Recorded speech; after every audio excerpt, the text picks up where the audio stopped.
Hey guys, Brady here with your daily tennis lesson, talking today about recognition of where I think my opponent's shot is going to land. Okay, as you can see back here, I've set up 3 zones, 1, 2, and 3.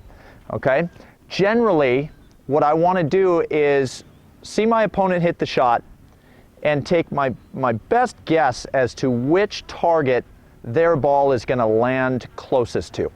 Okay, if it's going to land pretty close to 1 because they've hit the shot relatively soft, I'm going to end up moving forward from my baseline position. Okay, if my opponents have hit their shot and I think it's going to land relatively close to cone number 2, I'll stay somewhat neutral around the baseline. I might have a little lateral footwork to do, but I'm not going to have a lot of vertical footwork up and back if their shot's landing somewhere around number 2.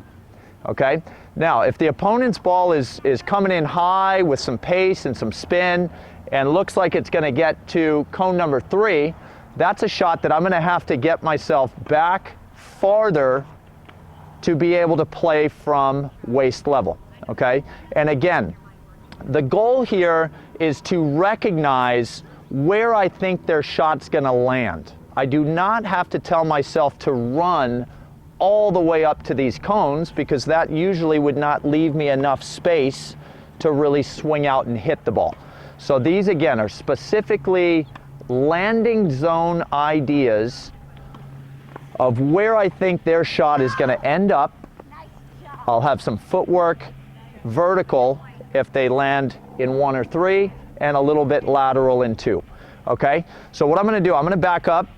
I'm going to have my guy Mark here feed a couple balls. I don't know where they're going to go, but I'm going to call out as early as I think I know where it's going to be, 1, 2, or 3, and I'll move accordingly, again, to try to get the ball in my strike zone. Okay, so Mark, here we go. Get my feet going a little bit here. Okay, so Mark feeds. That looks like 2 to me. Okay, so I had to come up just a little. That looks like a 2. So I'm relatively neutral around the baseline. That's a 2. Let me call it a little louder. There's a 3, so I'm back. Close to waist level. One more, Mark. And there's a 3. And I'm back. Look how deep I am, you guys. If I decide too late that that's a 3, I'm probably staying here and hitting a shot up like this, which we really want to try to stay away from.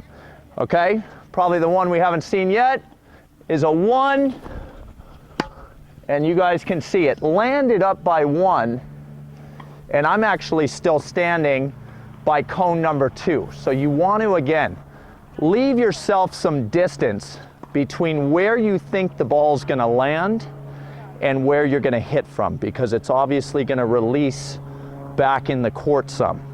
So 1, 2, and 3. If I didn't have the cones here, I still have a pretty good idea of these 3 zones.